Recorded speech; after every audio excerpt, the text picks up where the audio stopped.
Hello friends, എല്ലാവർക്കും പുതിയൊരു പ്രൊമോയിലേക്ക് സ്വാഗതം. ഇന്നത്തെ കഥയിൽ മനോജ് പ്രകാശൻ പറഞ്ഞ ആളെ പോയി കാണുന്നുണ്ട്. അയാളോട് ബിസിനസ്സിന് വേണ്ടി പണം ആവശ്യപ്പെടുന്നുണ്ട്.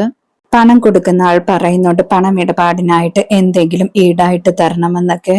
മനോജ് അപ്പോൾ പറയുന്നുണ്ട് സിറ്റിക്കടുത്ത് കുറച്ച് സ്ഥലമുണ്ട്, അതിന്റെ ആധാരം മതിയോ എന്നൊക്കെ ചോദിക്കുന്നു. അയാൾ അപ്പോൾ അത് മതിയെന്നൊക്കെ പറയുന്നുണ്ട്. മനോജ് ആ സ്ഥലത്തിന്റെ ആധാരം അയാൾക്ക് കൈമാറുകയാണ്.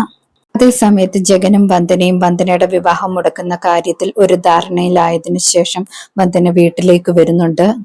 വന്ദന വീട്ടിൽ വന്നതിന് ശേഷം അച്ഛനോടും അമ്മയോടും പറയുന്നുണ്ട് നാളെ തന്നെ അമ്പലത്തിൽ പോയിട്ട് കല്ലിടൽ ചടങ്ങിനുള്ള ഡേറ്റ് കുറിക്കണമെന്ന്.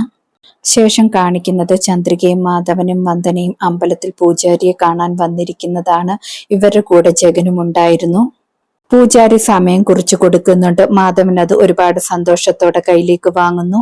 ശേഷം കാണിക്കുന്നത് എല്ലാവരും കൂടെ റോഡിൽ നിന്ന് കരിക്ക് വെള്ളം കുടിച്ചുകൊണ്ടിരിക്കുകയാണ്. ആ സമയത്ത് രണ്ട് ഗുണ്ടകൾ അവിടേക്ക് വന്നിട്ട് വന്ദനയെ ഉപദ്രവിക്കുന്നുണ്ട്. ഗുണ്ടകൾ വന്ദനയുടെ കഴുത്തിലേക്ക് പിടിച്ചിട്ട് വന്ദനയുടെ കഴുത്തിലെ മാലയും താലിയും ഒക്കെ പൊട്ടിക്കാൻ ശ്രമിക്കുന്നുണ്ട്. പക്ഷെ ജഗൻ അത് തടയുന്നുണ്ട്. ജഗൻ ഗുണ്ടകളെ തല്ലിച്ചതയ്ക്കുന്നുണ്ട്. ഇന്നത്തെ പ്രൊമോ ഇതോടെ അവസാനിക്കുന്നു. കൂടുതൽ ഡീറ്റെയിൽസുമായി വീണ്ടും കാണാം. താങ്ക്